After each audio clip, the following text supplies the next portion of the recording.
Hello friends, आप सभी को अपना YouTube channel study to life में आप सभी को स्वागत है। फ्रेंड्स, आशा करते हैं आप लोग अच्छे होंगे, स्वस्थ होंगे और पढ़ते होंगे।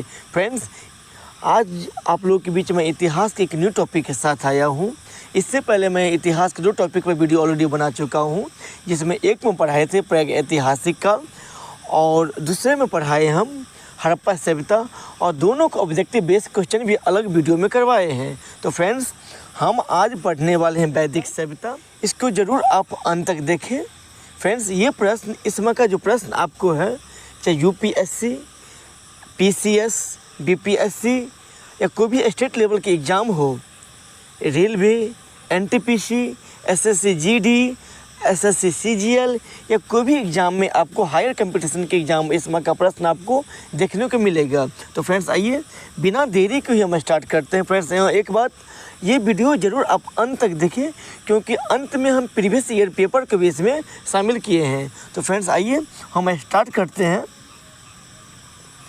वैदिक सभ्यता। सिंधु घाटी सभ्यता के पश्चात भारत में जिन नवीन सभ्यता का विकास हुआ उसे ही आर्य अथवा वैदिक सभ्यता या वैदिक काल के नाम से जाना जाता है। तो फ्रेंड्स, देखिए यहाँ पे वैदिक सभ्यता या वैदिक काल की जानकारी हमें मुख्यतः वेदों से ही प्राप्त हुई है, जिसमें वेद आपको हम पढ़ाएंगे आगे।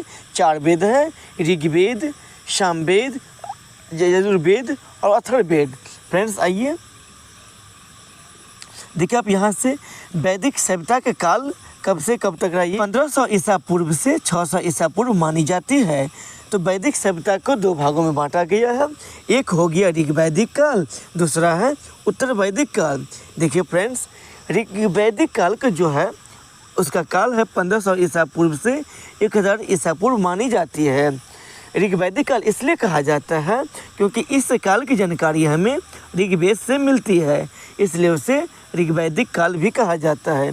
इसमें देखिए फ्रेंड्स, उत्तर वैदिक काल, इस काल की जो जानकारी हमें 1000 ईसा पूर्व से 600 ईसा पूर्व मानी जाती है, और इसलिए उसे ऋग्वैदिक उत्तर वैदिक काल कहा जाता है, क्योंकि इस काल की जानकारी हमें अन्य वेद जैसे यजुर्वेद, सामवेद, अथर्ववेद से मिलता है।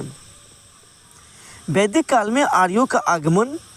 देखिए फ्रेंड्स, वैदिक काल में आर्यों का आगमन भारत में हुआ था। आर्य संस्कृत शब्द है, संस्कृत का शब्द है जिसका अर्थ होता है श्रेष्ठ। इसमें देखिए नोट में कुछ शामिल किए हैं। जब आर्य आए थे भारत में तो ये संस्कृत भाषा की जानकार थे, तो लोग जो है 2 भागों में बट गए। इसमें देखिए पहला में जो संस्कृत भाषा जानते थे उन्हें आर्य कहा जाने लगा, और जो संस्कृत भाषा नहीं जानते थे उन्हें अनार्य कहा जाने लगा। देखिए फ्रेंड्स, इसमें आर्य का मूल निवास स्थान जो है अलग अलग विद्वानों के द्वारा अलग अलग कहना है। जिसमें देखिए मैक्स मुलर के कहना है आर्य जो हमारे आए थे इंडिया में, ये मध्य एशिया से आए थे। वही दयानंद सरस्वती के बारे में आप जरूर जानते होंगे, अगर इतिहास आप पढ़े होंगे या कोई चीज़ के कंपटीशन की तैयारी करते होंगे, आप इसके बारे में जरूर जानते होंगे। तो दयानंद सरस्वती ये उन्होंने बताया जो तिब्बत से आए थे। वही में बाल गंगाधर तिलक बताए थे, वो उत्तरी ध्रुव से आए थे। इसमें जो है सबसे सर्वमान्य है मैक्स मुलर के द्वारा कहा गया है जो ये मध्य एशिया से हमारे भारत में आर्य का आगमन हुआ।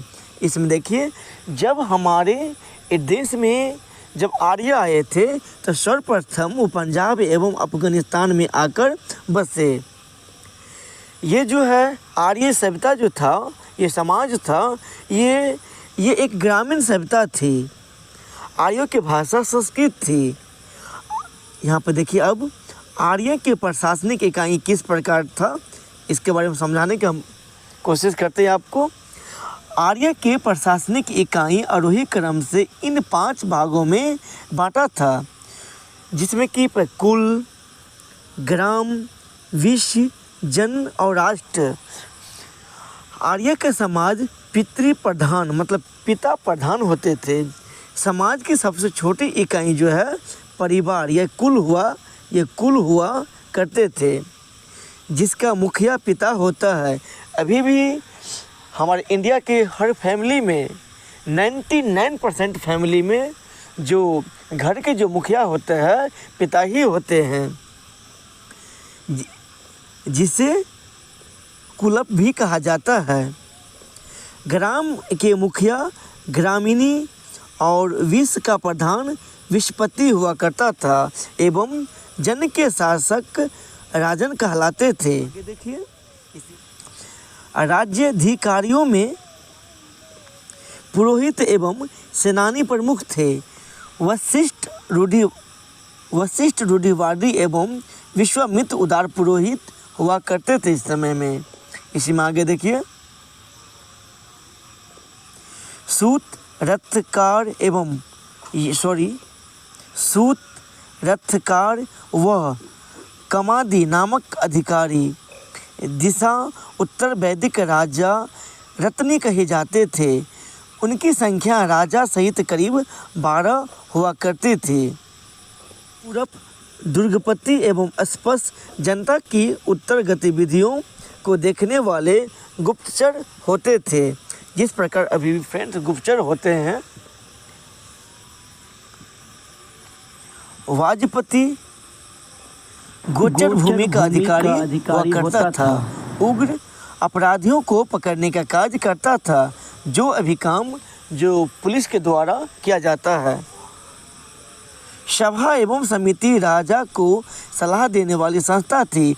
जिस प्रकार अभी भी होते हैं हमारे इंडिया में, अभी भी जैसे लोकसभा एवं राज्यसभा है। सभा श्रेष्ठ एवं संभ्रांत लोग की संस्था थी, जबकि समिति सामान्य जनता का प्रतिनिधित्व करती थी। जिस प्रकार अभी सांसद करते हैं और विधानसभा में विधायक करते हैं।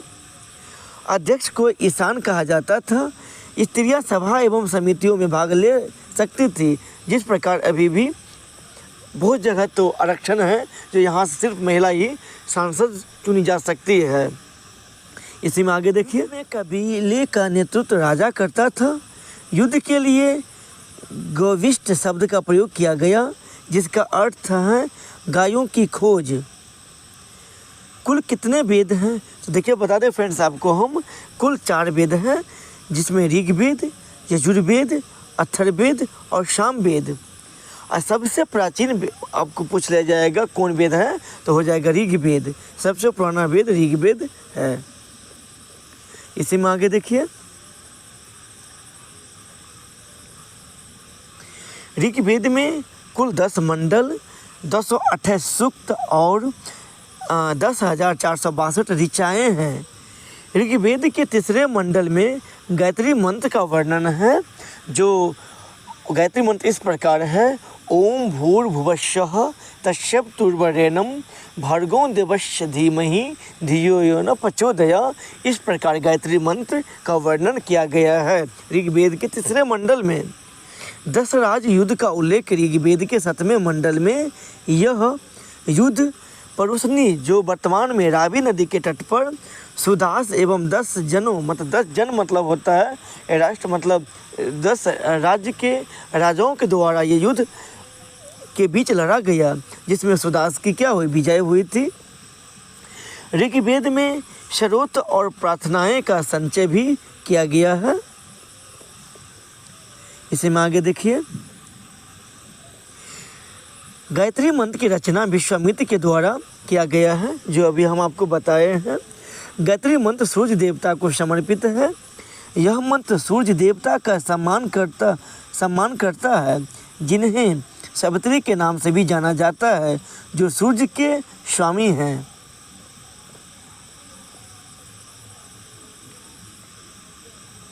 ऋग्वेद में कुल मंत्रों की संख्या जो है 10,580 है, जिनमें 118 मंत्र दोहराए गए हैं। ये पूरा मिलकर 10,462 10,462 फुट जाते हैं, जबकि मूल मंत्र आपको इतना है। अगर इसको आप दोनों को सॉरी फ्रेंड्स यहाँ पर देख लीजिए, मूल मंत्र जो है, मूल मंत्रों की संख्या जो हो गया फ्रेंड्स यहाँ से देख लीजिए आप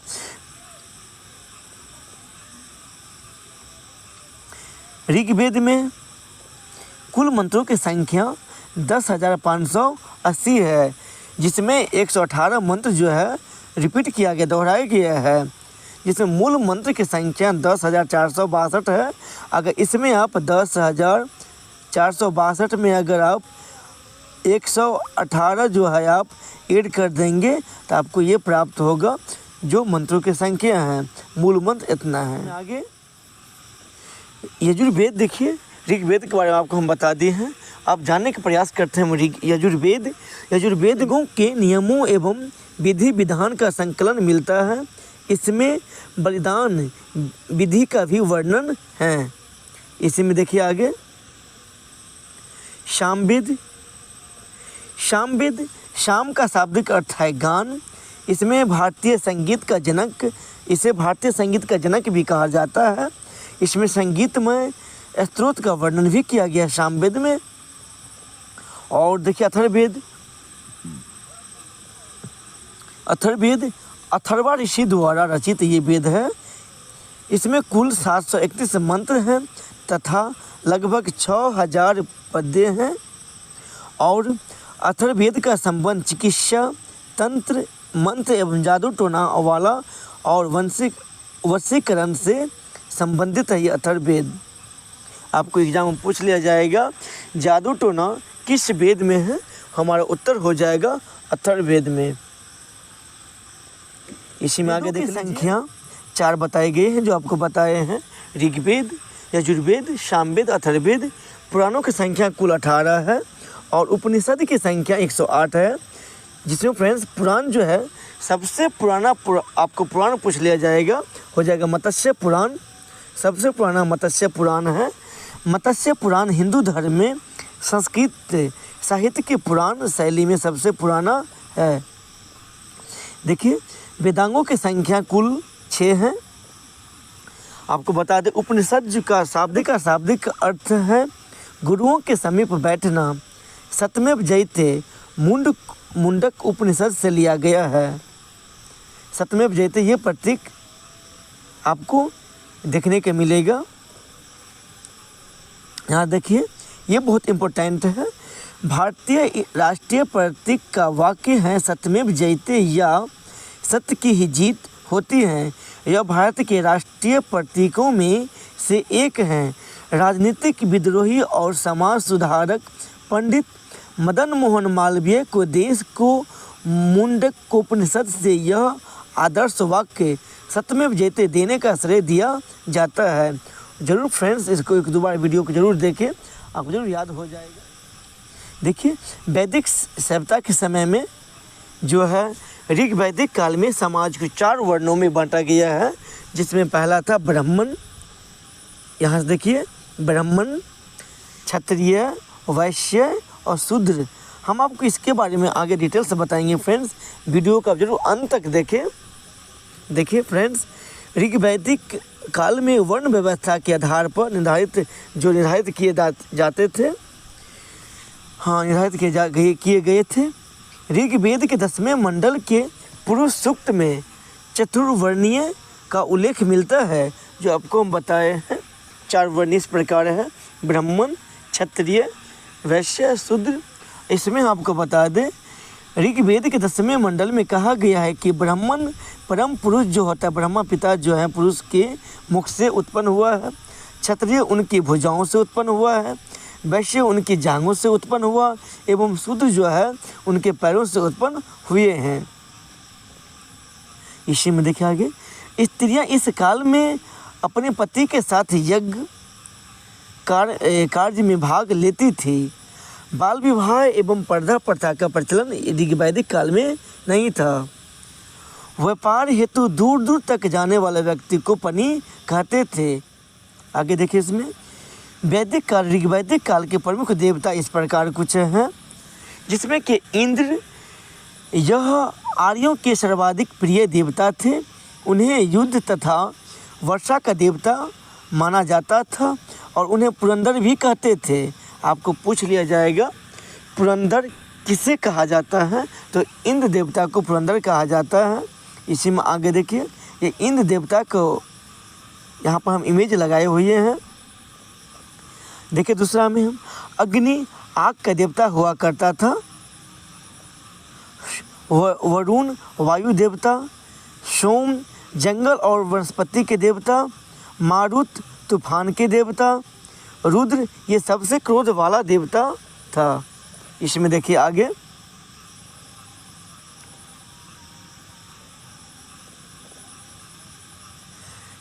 आगे वरुण पृथ्वी एवं सूर्य के निर्माता, समुद्र का देवता, विश्व के नियामक एवं शासक, सत्य का प्रतीक, ऋतु परिवर्तन एवं दिन रात का कर्ता वरुण देवता हुआ करता था।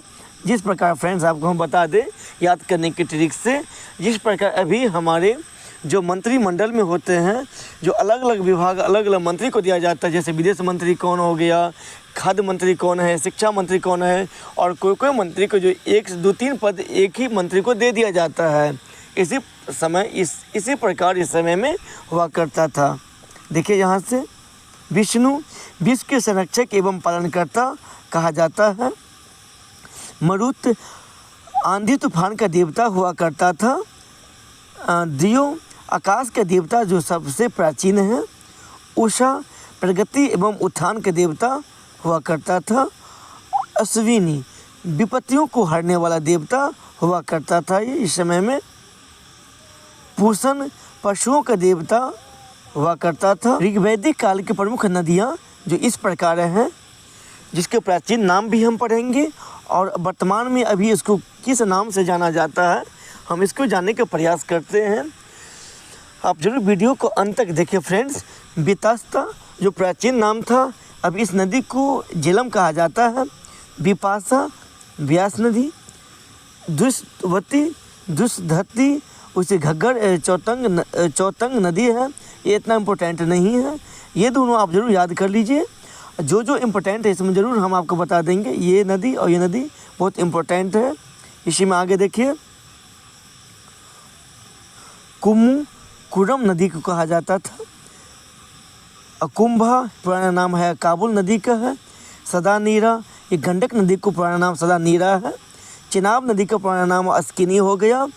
सतलज नदी का पुराना नाम हो गया शत्रुद्र। और गोमती नदी का पुराना नाम है गोमल। इसमें देखिए सिंध नदी का पुराना नाम है सिंधु। और घग्गर नदी का पुराना नाम है सरस्वती। ये नदी इस प्रकार फ्रेंड्स है।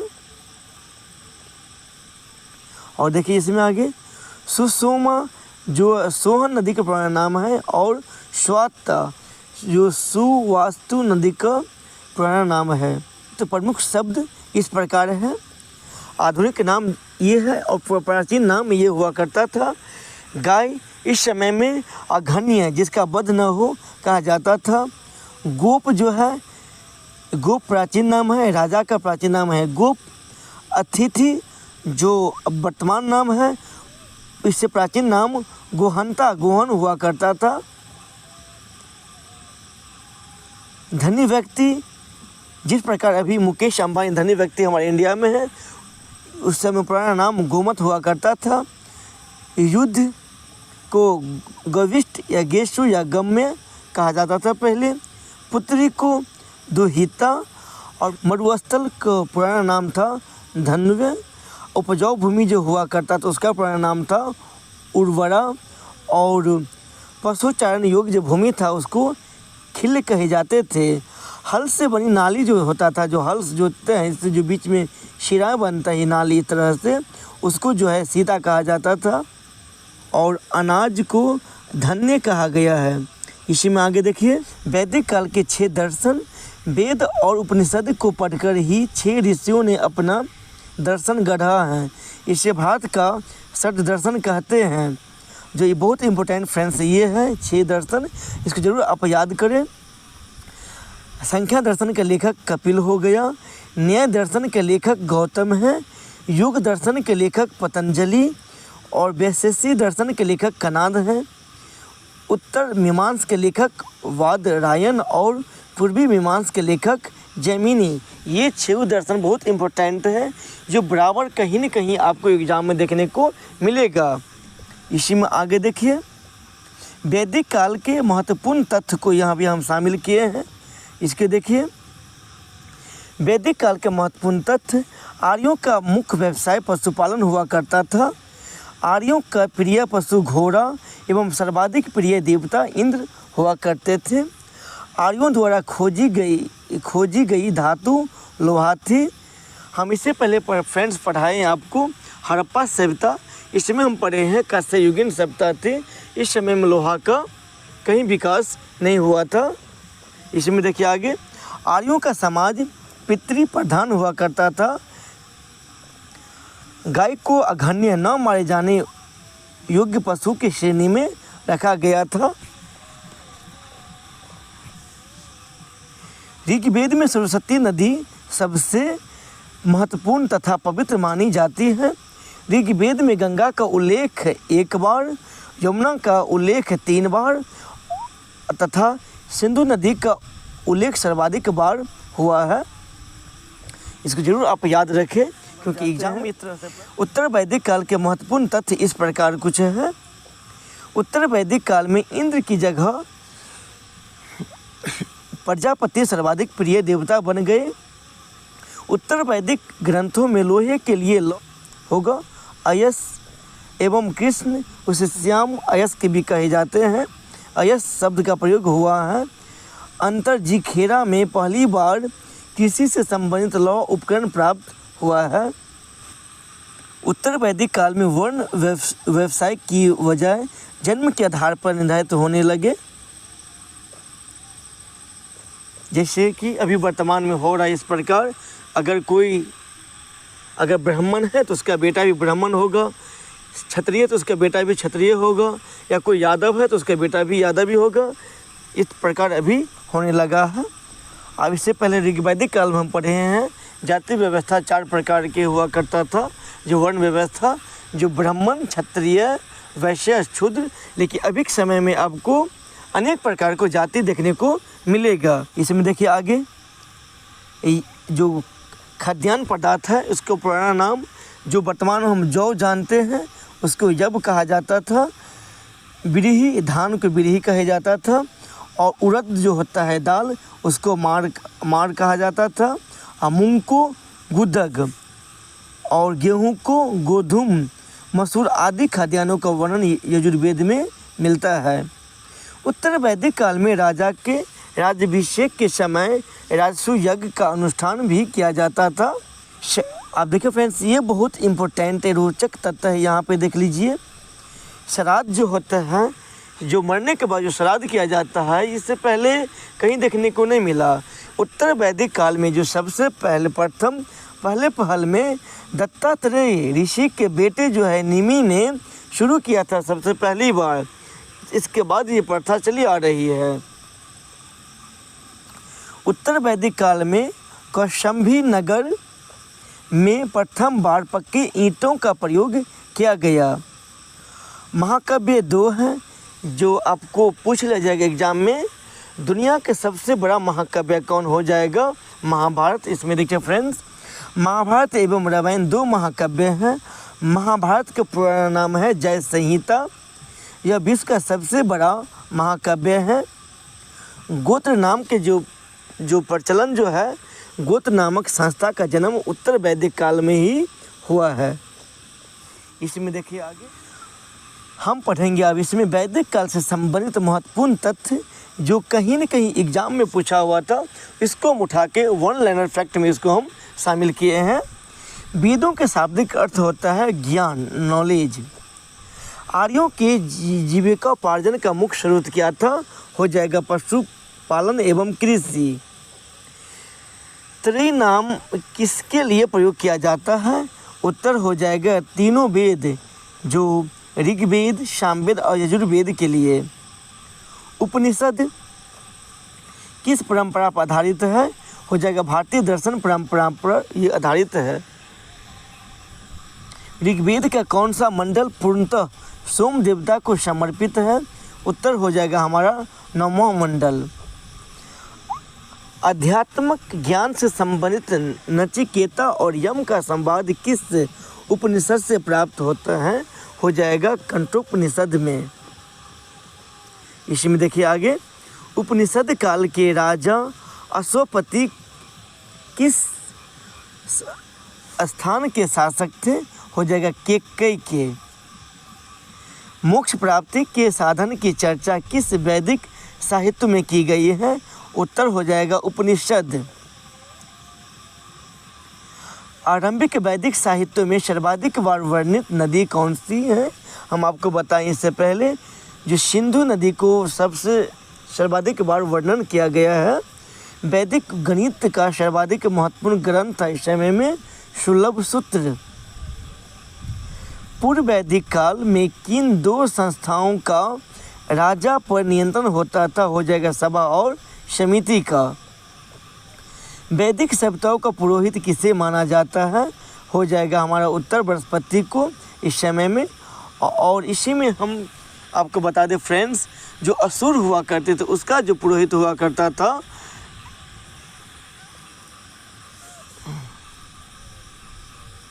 देखिए फ्रेंड्स, वैदिक देवताओं का पुरोहित किसे माना जाता है? उत्तर हो जाएगा बृहस्पति को।